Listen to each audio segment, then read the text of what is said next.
오늘도 하나님의 특별하신 은혜와 사랑이 예배의 자리에 나오신 우리 성도들과 함께 하시기를 주님의 이름으로 축원합니다. 우리가 신앙생활하면서 아멘을 잘해야 됩니다. 신앙생활하면서 아멘을 잘하면 복을 받습니다. 왜냐하면 아멘을 잘하면 생각을 놓지 않기 때문에 그렇습니다. 우리가 예배에 함께 동참하지만 설교를 듣다가 어느 순간에 내 생각이 딴 곳으로 셀 때가 있습니다. 그럴 때 우리가 집중하고 아멘을 해야 됩니다. 아멘이 많은 성도가 되시기를 바랍니다. 그래도 안 하시면 안 되죠. 아멘이 많은 성도가 되시기를 주의 이름으로 축원합니다. 오늘은 제목 그대로 복음은 바꾸어 줍니다. 한번 따라 하실까요? 복음은 바꾸어 줍니다. 복음이 우리의 삶을 바꾸어 줘요. 그러면 복음은 우리의 생활에 무엇을 바꾸어 주느냐? 그 첫째로 이 복음은 내 인생의 주인을 바꾸어 줍니다. 우리 여성들이 자기 남편을 소개할 때에 사용하는 표현이 주인이라는 단어입니다. 우리 집 주인이다. 그렇게 표현할 때가 있지요. 자, 그렇다면 여러분의 인생에 있어서 주인이 누굽니까? 대답 잘 하셔야 돼요. 여러분의 인생에 주인이 누굽니까? 내가 내 인생의 주인이 되면 내 인생은 맛도 없고 삶이 고달프고 힘들고 지칩니다. 내가 내 인생의 주인이 되면 하루하루가 캄캄합니다. 내일 무슨 일이 일어날지, 아니 내일이 아니라 잠시 후에 무슨 일이 일어날지 한순간도 알 수 없는 나는 내 인생의 주인이 될 만한 자격이 없어요. 그러기에 우리는 우리의 주인을 나약한 내가 아니라 예수님을 나의 주인으로 바꿀 수 있기를 주의 이름으로 축원합니다. 예수님을 나의 주인으로 모셔야 됩니다. 왜 예수님을 내 인생의 주인으로 모셔야 될까요? 예수님은 어떤 분입니까? 첫째로 예수님은 모든 것이 가능하신 분입니다. 우리 예수님은 모르시는 것이 없고 못하시는 일이 없으신 모든 것이 가능하신 분이시기에 우리는 그 예수님을 주인으로 모셔야 돼요.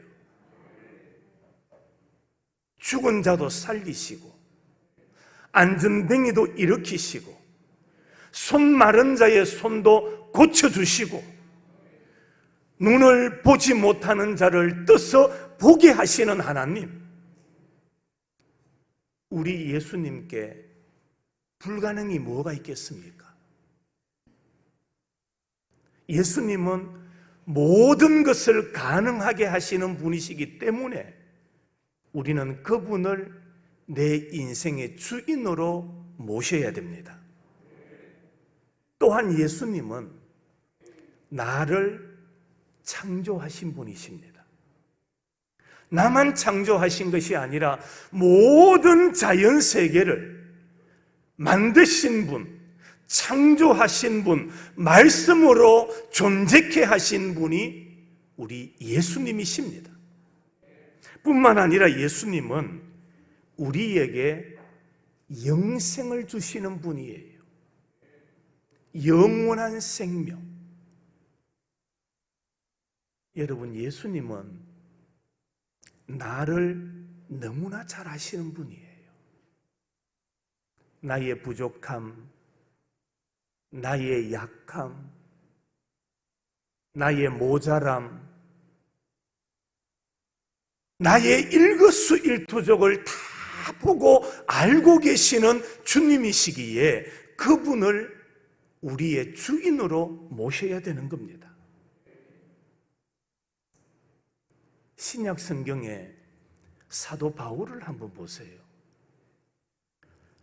자기가 주인이었을 때는 사람을 박해하고 고통을 주고 사람의 생명까지 빼앗는 일을 저질렀던 사람. 그런데 그가 다메섹 도상에서 예수님을 만납니다. 예수님을 만나고는 그가 뭐합니까? 변합니다. 예수님을 마음속에 모시면 우리 인생은 뭐 할 수밖에 없느냐? 변할 수밖에 없어요. 죄인도, 박해자도, 고통을 주던 자도, 생명을 빼앗던 자도 뭐 하느냐? 변하는 거예요. 예수님을 만난 이후에 사도 바울은 사람을 살리고 은혜를 끼치는 사람으로 완전히 변화되었습니다. 여러분, 사도 바울은 무엇이 변했는지 아십니까? 그는 주인이 바뀐 후로 얼굴 표정이 달라졌어요. 사도 바울은 예수님을 만나고 난 이후에 그 얼굴의 표정이 달라집니다. 예수님을 만나기 이전에 사도 바울의 모습이 어떠했는지 아십니까? 사도행전 9장 1절을 한번 보십시오. 자, 영상에 나옵니다. 같이 한번 읽어보겠습니다. 사도행전 안 나오나요? 제가 읽겠습니다. 사울이 주의 제자들에 대하여 여전히 위협과 살기가 등등하여 그의 얼굴이 어떠했다고 말합니까? 살기가 등등한 자였습니다. 뭔가 그 얼굴은 어두웠고 평안이 없었습니다. 그러나 예수님을 모셔드린 사람의 얼굴은 평안이 있습니다. 기쁨이 있습니다. 문제는 우리 마음의 주인이 정말로 바뀌어 있느냐 하는 겁니다. 성도 여러분, 여러분의 마음의 주인이 정말로 바뀌었습니까? 입술로는 예수님이 나의 주인이라고 말하지만은 실상의 삶으로 돌아가면 내 주인이 재물이고 명예고 권력이 아닌지, 그리고 자기 자신이 주인이 되어서 살아가고 있는 내 모습은 아닌가를 돌아보셔야 됩니다. 성도 여러분, 오직 예수 그리스도께서 나의 주인 되심을 고백하며 살아가는 여러분이 되시기를 축원합니다. 예수님이 나의 주인이에요. 그래서 마태복음 16장 16절의 고백은 매우 중요합니다. 주는 그리스도시요 살아계신 하나님의 아들이시니이다.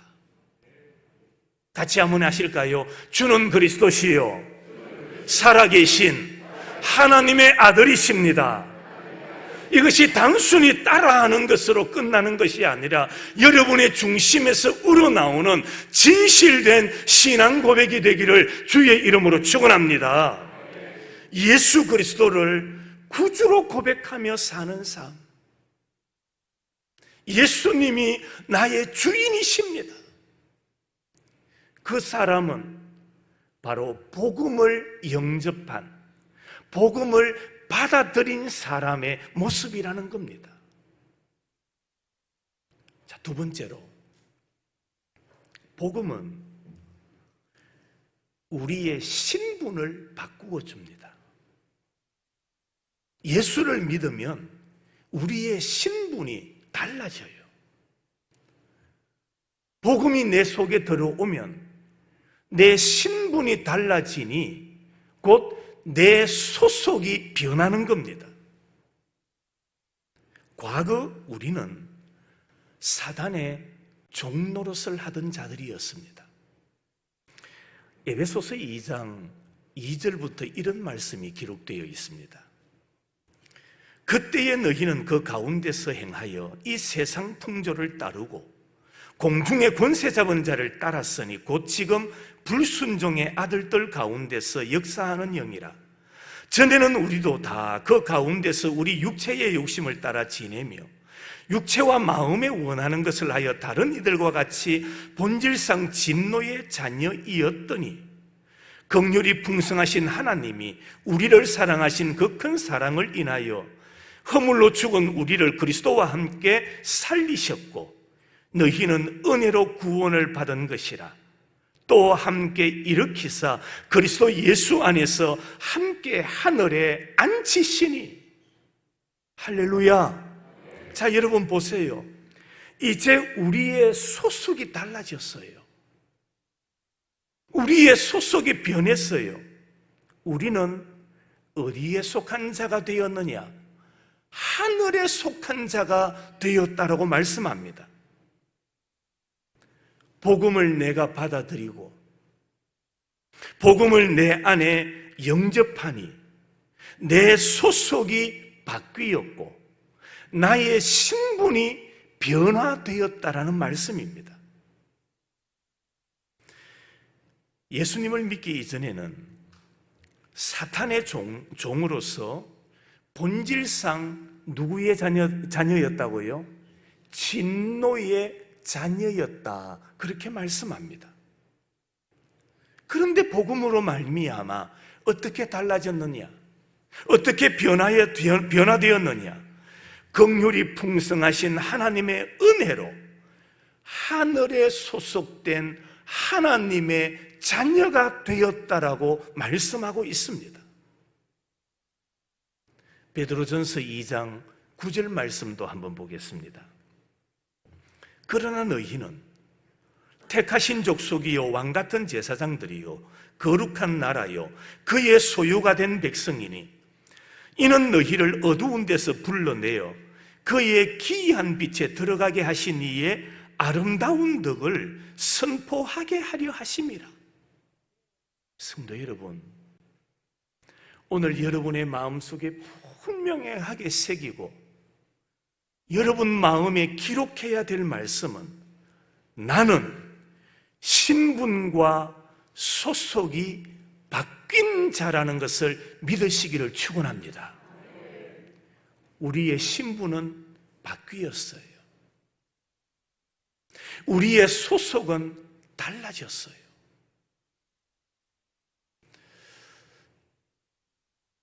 직장도 이직이 있습니다. 종교도 개종이 있습니다. 학교도 전학이 있습니다. 대학 같은 경우는 편입이 있습니다. 내가 전학을 하고 편입을 했으면 더 이상 과거 학교는 드러내지 않습니다. 이제 내가 소속되어 있는 학교가 어디냐? 그것을 제일 먼저 나타내지 않습니까? 과거에 우리는 본질상 어떤 자녀였다고요? 진노의 자녀였어요.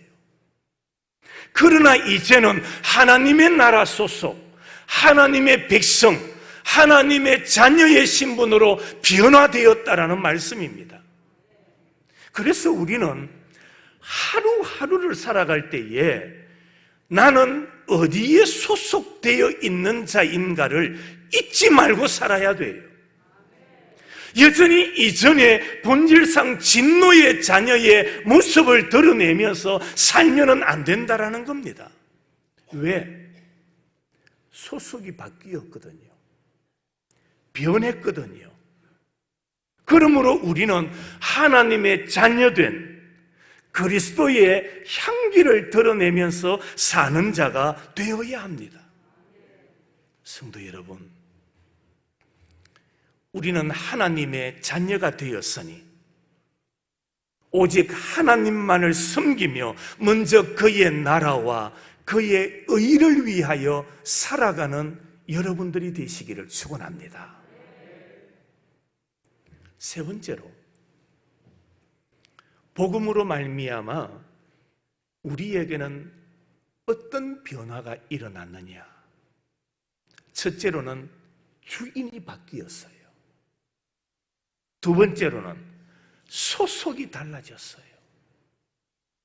세 번째로는 우리의 복음에 대한 사랑의 대상이 달라졌어요. 사랑의 대상이 달라집니다. 오늘 본문 7절부터 말씀입니다. 그러나 무엇이든지 내게 유익하던 것을 내가 그리스도를 위하여 다 해로 여길 뿐더러 또한 모든 것을 해로 여김은 내 주 그리스도 예수를 아는 지식이 가장 고상하기 때문이라. 내가 그를 위하여 모든 것을 잃어버리고 배설물로 여김은 그리스도를 얻고 그 안에서 발견되려 함이니 내가 가진 의는 율법에서 난 것이 아니요 오직 그리스도를 믿음으로 말미암은 것이니 곧 믿음으로 하나님께로부터 난 의라. 그렇게 말씀합니다. 자, 여기 보니까 그 전에 매우 좋게 여기던 내가 유익하게 생각했던 것들은 예수 그리스도를 만난 이후에 복음을 영접한 이후에 다 뭐로 여겼다고 말합니까? 해로 여겼다고 말합니다. 여러분 잘 보세요. 예수를 모를 때 내가 좋아서 따라가고 내가 좋아서 실천했던 그 모든 것들이 복음 안에 들어와 보니까 그게 나에게 유익한 것이 아니라 모든 것이 다 뭐더라? 해가 되더라. 예수 없이 사업하고 예수 없이 친구 사귀고 예수 없이 사회생활하고 그것이 인생의 즐거움인 줄 알고 살았는데 진짜 복음을 내 안에 영접하고 나니까 그것이 즐거움이 아니라 다 해가 되더라. 그래서 오늘 본문에도 바울은 그것을 다 무엇으로 여겼다? 배설물로 여겼다라고 말합니다. 무슨 말입니까? 돌아보니 복음 안에서 보니 모든 것이 쓸모없는 것이더라.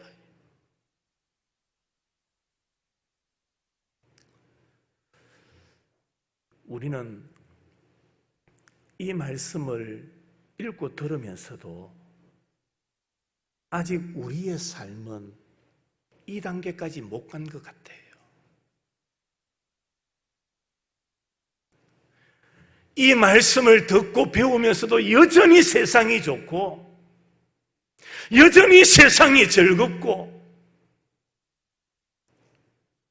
바울 사도가 복음 안에서 보니 세상의 모든 것들은 다 해가 되더라. 배설물과 같더라. 그 간증이 우리에게 선포되어짐에도 불구하고 여전히 우리는 그것이 좋은 거예요. 세상이 좋고 세상이 즐겁고 세상이 행복하고 그렇게 살아가고 있는 우리의 모습은 아닌가 하는 겁니다. 여러분, 바울 사도가 그리스도를 만난 이후에 이전에 자기가 좋아하던 모든 것들은 쓸모없는 것이더라, 그렇게 고백하지요. 그렇게 변할 수 있었던 이유가 뭔지 아십니까? 이것을 깨달아야, 이것을 알아야 세상의 모든 것이 해가 되고 배설물로 여길 수가 있는 겁니다. 그게 뭘까요? 바울은 이렇게 고백합니다. 내 주 예수 그리스도를 아는 지식이 뭐하다? 가장 고상하다. 이걸 알아야 돼요. 이걸 알아야 돼요. 예수 그리스도를 믿고 그리스도를 알아가는 것이 얼마나 나에게 복이냐, 얼마나 영광이냐, 얼마나 큰 기쁨인가, 이것을 알아야, 이것을 깨달아야 세상의 모든 것을 바울과 같이 해로 여기고 배설물로 여기고 쓸모없는 것으로 여길 수가 있는 거예요. 그런데 우리 안에 여전히 세상이 좋고 세상이 즐겁고 세상이 행복한 이유가 뭡니까? 그것은 바로 내 주 예수 그리스도를 아는 지식이 가장 귀하다라는 것을 아직도 내가 깨닫지 못했기 때문에, 그것을 느끼지 못하니까, 그것을 체험하지 못하니까 세상이 좋은 거예요. 성도 여러분, 예수님을 알아가는 지식이 더욱더 풍성해지는 여러분이 되시기를 바랍니다. 예수님을 알아가기 위하여 힘써야 돼요. 노력 안 하면 안 돼요. 한 남자와 한 여자가 만나서 가정을 이루잖아요. 어떤 이는 30년, 40년, 50년, 60년 넘도록 부부라는 이름으로 함께 살아가는데 50년, 60년을 살아도 모르는 거예요. 남자는 여자를 모르고 여자는 남자를 모르고 사는 거예요. 동일한 인간임에도 불구하고, 똑같은 사람임에도 불구하고 50년 동안, 60년 동안 살아도 그 중심을 다 몰라요. 여러분, 피조물인 우리 인간이 창조주가 되시는 하나님을 알아가는 일에 있어서 노력하지 아니하면, 힘쓰지 아니하면 어떻게 우리가 예수 그리스도를 알아갈 수 있겠습니까? 여러분의 삶에, 여러분의 인생에 그리스도를 알아가기 위하여 더욱더 힘쓰고 노력하는 여러분이 되시기를 축원합니다. 예수님을 알아가고 예수님에 대한 지식을 많이 가지고 풍성한 지식을 가지는 것, 이것이 바로 우리의 삶의 가장 고상한 일이라고 말씀하고 있지 않습니까? 그러므로 우리가 복음을 받아들이고 예수님을 영접하면 사랑의 대상, 우리의 관심 분야가 달라지는 거예요. 변하는 거예요. 흩어졌던 성도들이 주일이 되면 이렇게 교회로 몰려옵니다.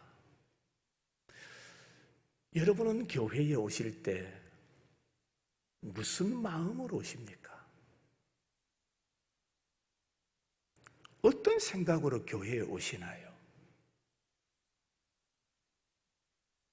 바라기는 여러분의 마음이 예수님을 더 알아가고 예수님을 더 체험하고 예수님과 더욱더 가까워지기 위하여 주의 성전을 향하여 올라올 수 있는 여러분이 되시기를 바랍니다. 예수님을 알아가기 위하여 힘써야 돼요. 그러면 우리는 예수님을 더 사랑할 수가 있고 관심 분야도 세상이 아니라 바로 예수님이 될 수가 있는 겁니다. 이것 없이 예수님을 알아가고 예수님을 배워가기 위한 목적이 아니라 오늘 내가 교회 가서 뭐 할까? 누구를 만날까? 만나서 무슨 이야기를 할까? 만나서 무슨 회의를 할까? 그런 목적으로 교회를 올라온다면 우리는 예수님을 알아가지를 못합니다. 예수님을 올바로 배울 수가 없습니다. 사랑하는 성도 여러분, 신앙의 연륜이 쌓여갈수록 더욱더 예수님을 알아가기 위하여 힘쓰는 여러분이 되시기를 바랍니다. 사도 바울, 유대교의 율법을 목숨처럼 여겼던 사람입니다. 그런데 그가 예수님을 만나보니 그 모든 것들이 쓸모없는 해로운 것이라고 고백하고 있지 않습니까? 그리고 예수 그리스도를 아는 지식이 가장 고상함을 그가 깨닫습니다. 이것을 깨달은 사람은, 이것을 확신하는 사람은 이 세상을 뭐 하면 안 될까요? 사랑하면 안 돼요. 예수 그리스도를 알아가고 그를 배우는 지식이 가장 고상함을 깨닫는 사람은 이 세상을 뭐 하지 마라? 사랑하지 마라. 요한 1서 2장 15절 이하의 말씀, 우리 다 같이 화면을 보면서 큰 소리로 한번 읽어봅니다. 시작. 이 세상이나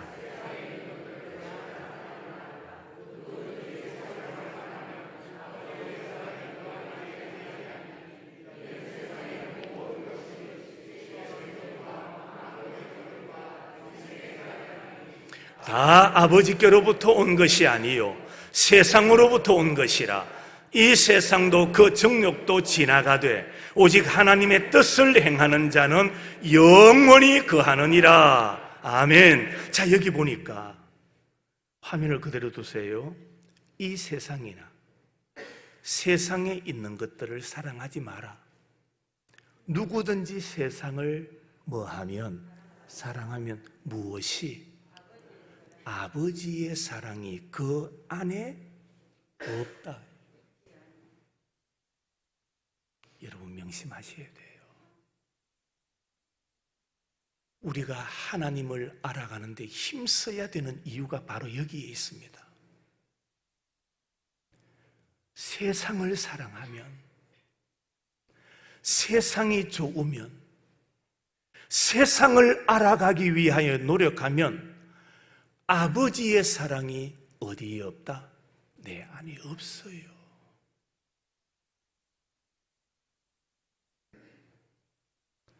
하루하루 지난 한 주간 우리가 이렇게 살아오지 않으셨나요? 아버지의 사랑이 없이 살아오지 않으셨나요?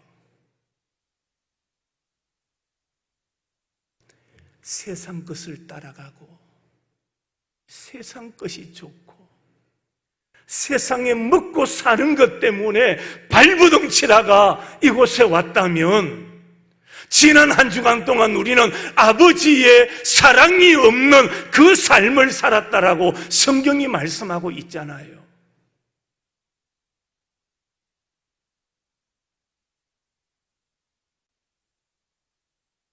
오늘 이 시간 주님이 우리에게 묻습니다. 너가 나를 이 세상보다 더 사랑하느냐? 주님의 이 물음에 여러분은 무엇이라 대답할 수 있습니까? 너가 이 세상보다 나를 더 사랑하느냐? 이 물음에 분명하게 대답할 수 있는 여러분이 되면 좋겠습니다. 이 세상보다 나를 더 사랑하느냐? 여러분, 사랑 중에 가장 안타까운 사랑이 어떤 사랑인지 아십니까? 누가 대답하시는 것 같네요. 사랑 중에 가장 안타까운 사랑이 짝사랑입니다. 짝사랑. 주님은 나를 지극히 사랑하고 계시는데, 나를 지극히 사랑하시는데 나는 아직도 그 사랑을 모르고 세상을 사랑하고 산다면 그것은 정말 큰 비극이지 않습니까?